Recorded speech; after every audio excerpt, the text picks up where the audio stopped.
The town's beloved doctor betrayed our trust, but a forgotten orphan uncovered his darkest secret.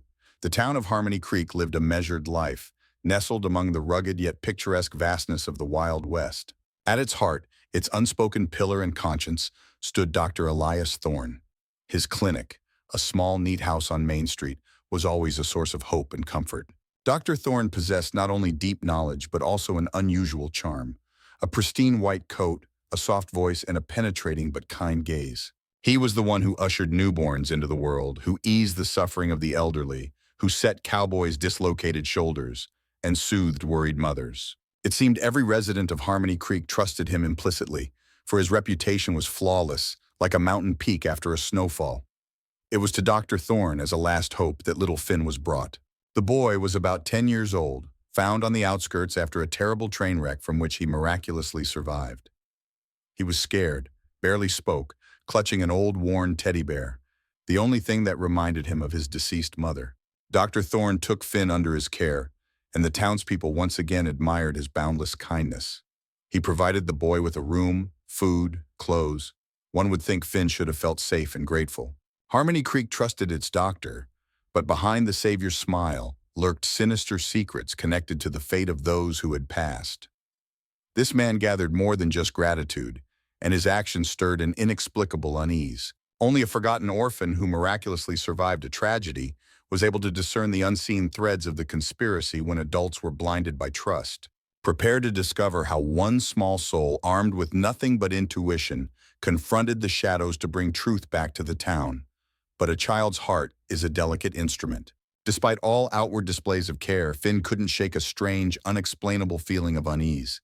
Every time Dr. Thorne came near, the boy felt a slight chill, something imperceptible that instinctively made him tense. It was a barely noticeable yet persistent sensation that planted a tiny seed of intrigue in Finn's soul.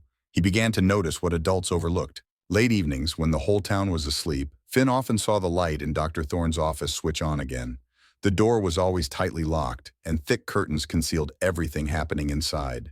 But the orphan's keen hearing, accustomed to silence and faint rustles, caught strange sounds, muffled creaks, as if something heavy was being dragged across the floor, faint metallic clinks, short, sharp clicks.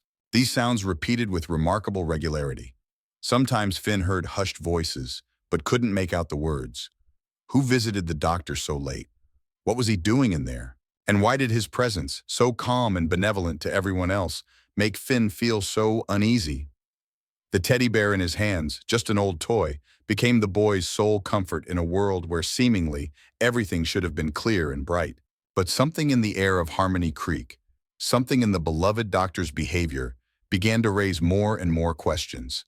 Little Finn, silent and unnoticed, was on the verge of discovering something that could shake the entire town to its core. The night in Harmony Creek wrapped the houses in a thick, velvety blanket. Stars gleamed over the desert like diamonds on black velvet. Finn, his thoughts restless, couldn't sleep. The strange sounds from Dr. Thorne's office wouldn't leave his mind. Listening to the even breathing of the town, he quietly slipped out of bed. Each step on the creaking floorboards was measured, as if he were stalking a shadow. His heart pounded deep in his chest, beating an anxious rhythm. Reaching the office door, Finn froze. To his greatest surprise, the door wasn't fully latched. The gap was barely noticeable, but large enough for a curious child's gaze to slip through. Carefully, afraid of giving himself away with even the slightest rustle, the boy pressed against the door. What he saw made him stand still. Inside, Dr. Thorne wasn't poring over books or beakers. He stood before a large, massive safe. Its door swung wide open. The faint light from a kerosene lamp cast strange shadows on his face, making him unrecognizable. Inside the safe, neatly stacked, weren't gold or jewels, but folders. Many documents, yellowed death certificates, wills, carefully filled deeds for land and property. Finn recognized names. He saw papers belonging to old Mr. McCabe, a recently deceased farmer, and Widow O'Malley, who had passed just a month ago.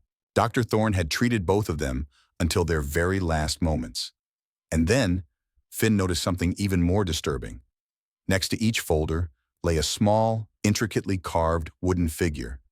They were all identical, tiny, faceless, empty silhouettes. These figures caused Finn a strange, almost instinctive revulsion. At that moment, Looking at such meticulously hidden documents and these sinister trinkets, Finn felt true shock. Dr. Thorne, Harmony Creek's favorite, was more than just a healer. He was something more than just a greedy man profiting from others' sorrow.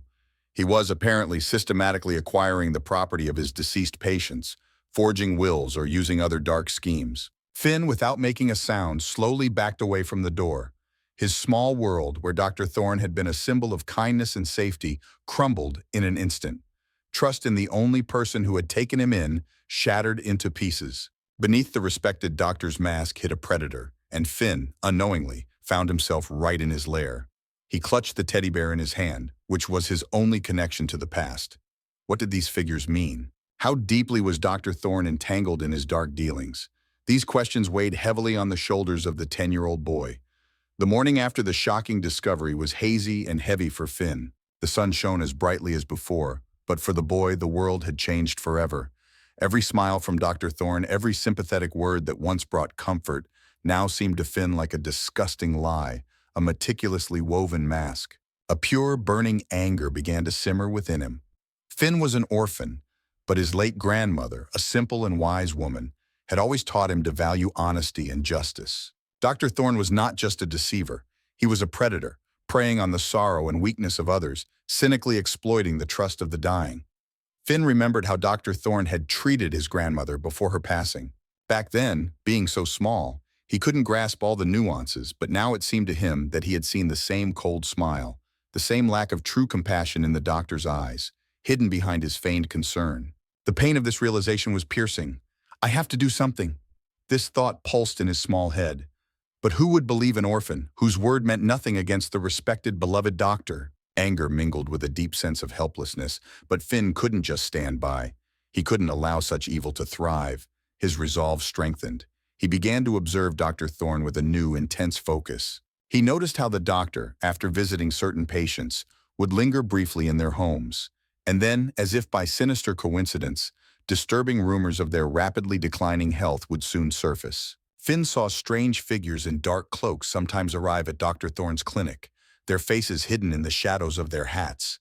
They would disappear quickly, leaving behind a feeling of unease, as if the night air itself grew heavier. Finn understood that Dr. Thorne wasn't acting alone.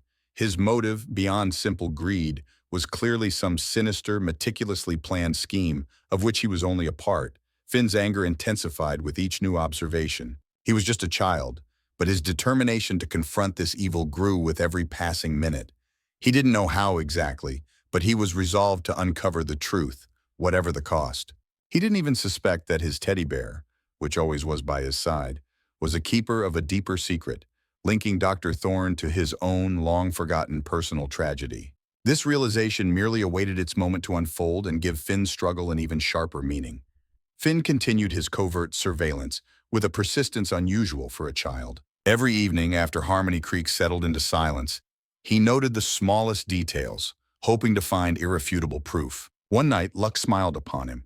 He noticed Dr. Thorne meeting one of those strange figures on the edge of town by the old abandoned stables. They stood in the shadows, exchanging documents and something that glinted in the dim moonlight like silver coins. Finn, tightly gripping his teddy bear, crept closer, hiding behind the ruins of an old shed. His heart pounded, but he forced himself to focus. Fragments of phrases reached him. No traces, the last one, the orphan. And then, like a lightning strike, Finn heard a name that made his heart skip a beat. Rosalind. That was his late mother's name. Dr. Thorne and his accomplice were quietly discussing her will and some secret connected to her. At that moment, the terrible truth crashed down on Finn with its full weight.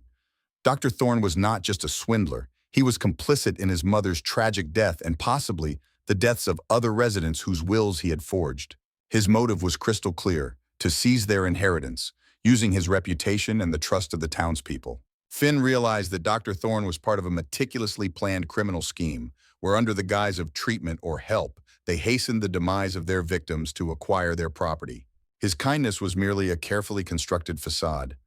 Trembling with the realization of the betrayal's scale, yet filled with a new burning determination, Finn immediately rushed to the sheriff's office. He burst in, breathless, and began to tell everything about the safe, about the sinister wooden figures, about the strange night meetings and the names he'd overheard.